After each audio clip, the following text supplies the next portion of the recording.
ভাসুরের সাথে বিয়ে ঠিক হয়েছে আমার 3 দিন পরেই বিয়ে। আমার এখনও ইচ্ছে করছে না ভাসুরের বউ হতে। যেই মানুষটিকে এতদিন ধরে ভাইয়া ভাইয়া ডেকেছি, বড় ভাইয়ের চোখে দেখেছি, তাকেই কিনা এখন বিয়ে করতে হবে। উনিও প্রথমে এমন প্রস্তাবে রাজি ছিলেন না, ওনাকেও এরকম জোর করে রাজি করানো হয়েছে। বাবা মা নেই আমার, নানা বাড়িতে বড় হয়েছি, দুঃখে দুঃখে কেটেছে সারাটা জীবন। একটু সুখের আলো চেয়েছিলাম জীবনে, কিন্তু সেই আলো জ্বলার আগেই নিভে গেল। 1.5 বছর আগে বিয়ে হয়েছে আমার। মানুষটা খুব পছন্দ করে বিয়ে করেছিল আমায়, প্রেম করে নয়, পারিবারিকভাবেই দেখতে গিয়েই পছন্দ করেছিল আমায়। আমার শ্বশুর শাশুড়িও আমাকে পছন্দ করেছিল ভীষণ। অনেকটা হুট করেই বিয়ে হয়ে যায় আমাদের। বিয়ের পর থেকেই স্বামী অনেক ভালোবাসতো, যেন আমি চোখের আড়াল হলেও কষ্ট পেত। কিন্তু কে জানতো এমন দুর্ভাগ্য লেখা আছে কপালে। হঠাৎ হার্ট অ্যাটাক করে আমার স্বামী মারা যায়। বুঝিনি হার্ট অ্যাটাক করেছে। দুপুরে খেয়ে ঘুমিয়েছিল। সেদিন অনেক মেহমান এসেছিল বাসায়। আমরা সবাই রাতের রান্নায় ব্যস্ত। বিকেলে চা নিয়ে এসে ঘুম থেকে ডাকলাম, কিন্তু আর জেগে ওঠেনি, চলে গেছে চিরতরে। ও মারা গেছে 3 মাস হলো। আমার নাম তিন্নি। বাবা মা মারা গেছেন ছোটোবেলায়। দুজনেই চাকরি করতেন। অফিস থেকে ফেরার পথে এক অ্যাক্সিডেন্ট হলো। সেই অ্যাক্সিডেন্টে একসাথে দুজনেই চলে যান পরপারে। তখন আমার বয়স 2.5 বছর। তারপরে ঠাঁই হয় নানা বাড়িতে। বাবা মায়ের চাকরি বেশি দিনে ছিল না। এরকম নতুন চাকরি, সামান্য কিছু টাকা পেয়েছিলাম পেনশন এবং এককালীন টাকা হিসেবে। সেই টাকার বিনিময়ে নানা বাড়িতে মামারা আমায় রেখেছে, তবে কখনো কেউ ভালো ব্যবহার করেনি। আশ্রিতার মতোই বড় হয়েছি। একটা সময় কিভাবে যেন আমার পেনশন বন্ধ হয়ে যায়। কী যেন কাগজপত্র নবায়ন করতে হবে, আরও যেন কী এমনটাই বুঝিয়েছে মামা আমায়। নিজে কৌশলে সব টাকা খেয়ে ফেলেছেন কি না সেটাও জানি না, কারণ বাবা মায়ের মৃত্যুর পরে আমার বয়স কম থাকায় মামা অভিভাবকত্ব গ্রহণ করেছিলেন। এককালীন এবং পেনশনের টাকাও মামার দায়িত্বেই ছিল। তিনি কিভাবে কি করেছেন কিচ্ছু জানি না, শুধু বলেছেন পেনশন বন্ধ হয়ে গেছে। সেই পেনশনটা বন্ধ হয়ে যাবার পরে চরম অবহেলার শিকার হই নানা বাড়িতে। যখন অনার্স 2nd ইয়ারে পড়ি তখনই বিয়ের প্রস্তাবটা আসে। মামা মামি তো আগে থেকেই বিয়ে দিতে উদ্গ্রীব ছিলেন। পাত্রপক্ষ আমাকে পছন্দ করলে বিয়ে দিয়ে দেয় তাড়াহুড়ো করে, যেন মাথা থেকে বোঝা নামিয়েছে। শেষ পর্যন্ত স্বামীটাও আমাকে রেখে চলে গেল। আমি এখন অনার্স 4th ইয়ারে পড়ি। ভেবেছিলাম অনার্স কমপ্লিট করে চাকরিতে জয়েন করব, কিন্তু শ্বশুর শাশুড়ি আমাকে কিছুতেই ছাড়তে চাচ্ছেন না। ভীষণ পছন্দ করেন আমায়। মামা বাড়িতেও থাকার মতো অবস্থা নেই। স্বামীর মৃত্যুর পরেও শ্বশুর বাড়িতেই থাকতে হচ্ছে। এখন তো বিয়ে ঠিক করেছে নিঃসন্তান ভাসুরের সাথে। আমি ভাবছি রীতা ভাবির কথা। আমার কত ভালো সম্পর্ক ছিল ওনার সাথে। তার স্বামীর সাথে বিয়ে হলে ওনাকেই মুখ দেখাবো কিভাবে? যদিও ভাবির শারীরিক সমস্যা ছিল, সন্তান হতো না। আরও অনেক অন্যায় করে বছরখানেক ধরে দূরে আছেন ভাসুরের কাছ থেকে। এখন তো সেই নিঃসন্তান ভাসুরের সাথেই আমার বিয়ে দেয়া হচ্ছে। রীতা ভাবি ভাবতে পারেন আমার স্বামীর মৃত্যুর পরে এই 3 মাসে ভাসুরের সাথে আমার সম্পর্ক হয়েছে, কারণ ভাসুরও আমায় বিয়ে করতে রাজি হয়েছে। যদিও প্রথমে রাজি ছিলেন না, এখন তো রাজি হয়েছে। আর আমাকেও জোর করে রাজি করানো হয়েছে। শ্বশুর শাশুড়ি ননদরাই রাজি করিয়েছেন আমায়। তবুও কেমন যেন লাগছে। ইচ্ছে করছে পালিয়ে যাই। কোথায় যাব, কি করব কিছুই বুঝতে পারছি না। আমি কিছু কাপড় চোপড় গুছিয়ে রেখেছি, সুযোগ পেলেই পালিয়ে যাব। যদিও সবাইকে বলেছি বিয়েতে আমি রাজি। সন্দেহের ঊর্ধ্বে রাখতে এটা বলেছি। সিদ্ধান্ত নিলাম পালিয়েই যাব। আবার শ্বশুরবাড়ির এই মানুষগুলোর জন্যও খারাপ লাগে। ওরা অনেক ভালোবেসেছে আমায়, একদম নিজেদের মেয়ের মতো। তাই তো স্বামীর মৃত্যুর পরে ওদের কাছে আছি। নানা বাড়ি থেকেও কেউ আমাকে ফিরিয়ে নিতেও চায়নি। এখানে তো এখনও ভালোই আছি, তাই ওদের মুখের উপরে বিয়ের ব্যাপারে না বলতে পারিনি। আমার ভাসুরের স্ত্রীর নাম রীতা।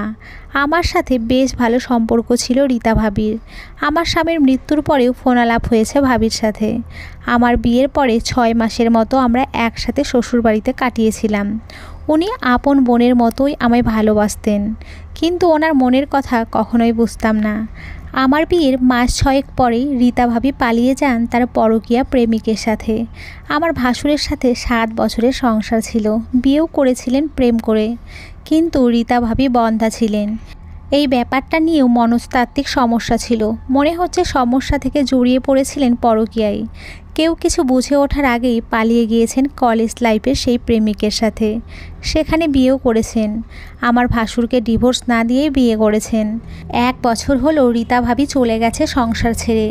আমার ভাসুর নিজেও কিন্তু এখনও ডিভোর্স দেয়নি রীতা ভাবিকে। আমি আইন কানুন সম্পর্কে কম জানি। শাশুড়ি আমায় বলল, অন্য পুরুষকে বিয়ে করলে এমনিতেই ডিভোর্স হয়ে যায়। আমার ছেলের সাথে রীতার এখন আর ধর্মীয়ভাবে কোনো সম্পর্ক নেই, তোমার কোনো ভয়ও নেই। রীতা ফিরে এলেও আমার ছেলে আর গ্রহণ করবে না। আমার আপত্তি এখানেই, রীতা ভাবিকে ডিভোর্স লেটার পাঠিয়ে দিক। কী সমস্যা ডিভোর্সে?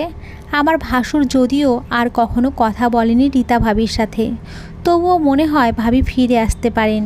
যেহেতু ডিভোর্স হয়নি, কিন্তু অন্য জায়গায় তো বিয়ে করেও ফেলেছেন ভাবি। তারপরেও আমার মনে হয় ডিভোর্স না হলে আমি যেন অন্যের স্বামীকে কেড়ে নিচ্ছি। যদিও ভাসুরের সাথে এই ব্যাপার নিয়ে আমার আলাপ হয়নি, আলাপ হয়েছে শাশুড়ির সাথে। উনি বারবার বোঝাচ্ছেন ডিভোর্স হয়ে গেছে ধর্মীয় রীতি অনুযায়ী। আমি মনে করি রীতা ভাবির নতুন বিয়েটাই হয়নি, উনি এখনও আমার ভাসুরেরই স্ত্রী। কারণ এক স্বামীকে ডিভোর্স না দিয়ে নতুন বিয়ে করলে সে বিয়েই হয় না। এসব ভেবেই সব গুছিয়ে নিয়েছি। এখন সকাল 6:30টার মতো বাজে। ফজরের নামাজ পড়ে শ্বশুর শাশুড়ি আবার ঘুমিয়ে পড়েছেন। ভাসুর হয়তো তার রুমেই আছেন। ননদরা এখনও আসেনি বিয়ে উপলক্ষে। বাকি মেহমানও আসবে আজ বিকেল থেকেই। এখন বাড়ি একটু ফাঁকা, আমাকে এখনই পালাতে হবে। আমি গুছানো ব্যাগটা নিয়ে বেরিয়ে গেলাম শ্বশুরবাড়ির পেছন দিয়ে। ছোট একটি গেট আছে, গেট খুলে বের হয়েছি। এটা বাড়ির পেছনের রাস্তা। গেটের সামনে আমাকে অপেক্ষামান দেখে একটা সিএনজি এগিয়ে এসেছে। এ সময়টাতে সাধারণত রাস্তা নীরব থাকে, সিএনজিরও চলাচল কম থাকে, কিন্তু আজ মনে হয় পেয়ে গেলাম। ভেতরে সম্ভবত একজন যাত্রী আছেন। সিএনজিটা এসে থামলো আমার সামনে। ভেতরের লোকটিকে দেখে আমি ফ্রিজ হয়ে গেলাম। আমার ভাসুরি এসেছেন সিএনজি করে, যার সাথে আমার বিয়ে ঠিক হয়েছে। উনি নেমে গেছেন সিএনজি থেকে। এখন কি করব বুঝতে পারছি না। সিএনজিতে উঠে বসবো নাকি ঘরের দিকে ফিরে আসবো, মাথা কাজ করছে না। ভাসুর কখনো আগ বাড়িয়ে তেমন কথা বলেননি আমার সাথে। সিএনজির ভাড়া মিটিয়ে দিলেন তিনি। আমি এখনও নীরবে দাঁড়িয়ে আছি। উনি হাত নেড়ে সিএনজিটাকে চলে যেতে বললেন। সিএনজি চলতে শুরু করলো। আমি দাঁড়িয়ে আছি রাস্তার পাশেই। ভাসুর গম্ভীর কণ্ঠে বললেন, পালিয়ে যাচ্ছিলে নাকি? আমি জবাব দিলাম না। উনি বরাবরই গম্ভীর ভঙ্গিতেই আমার পানে চেয়ে প্রশ্ন করলেন, তোমারও কি কেউ আছে নাকি? যদি গোপন কোনো প্রেমিক থাকে তবে পালিয়ে যাও, আমি বাধা দেব না। আর যদি কেউ না থাকে তাহলে আমার হাত ধরো, তোমার হাত আমি কখনো ছাড়ব না। ভাসুরের কথাগুলো শুনে বুকের ভেতর কেমন যেন লাগলো। মনে হলো উনি অনেক কষ্ট থেকে এভাবে বলেছেন। আমি আর পা বাড়াতে পারিনি। বাড়ির গেটের দিকেই ঢুকে যাচ্ছিলাম। ভাসুরও বুঝতে পারলেন আমি ফিরে যাব না। তিনি আমার হাত থেকে ব্যাগটা নিলেন, ধীর কণ্ঠে বললেন, মায়ের কাছে গতকালই শুনেছি তুমি রীতার ডিভোর্স চাও। তুমি যা চাও সেটাই হবে। ধর্মীয় মতে রীতা অলরেডি ডিভোর্সড হয়ে গেছে। তারপরেও আমি ডিভোর্স লেটার পাঠিয়ে দেব। ওকে ডিভোর্স দিয়েই তোমাকে বিয়ে করব। আমি চুপটি করে রইলাম। উনি আমার চেয়ে বয়সে বেশ বড়, মিনিমাম 10 বছরের মতো হবে।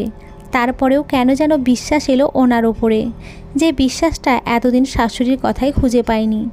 শাশুড়ি বারবার ওই ডিভোর্সের ব্যাপারটি এড়িয়ে যেতে চেয়েছেন, অথচ উনি কত সহজে রাজি হয়ে গেলেন। আমি ঘরে ফিরে এলাম ভাসুরের সাথেই। উনি আমার হাতে ব্যাগটা দিতে দিতে বললেন, যাও চা বানিয়ে নিয়ে আসো, একসাথে চা খাবো। আমি চলে যাচ্ছিলাম ভেতরের দিকে।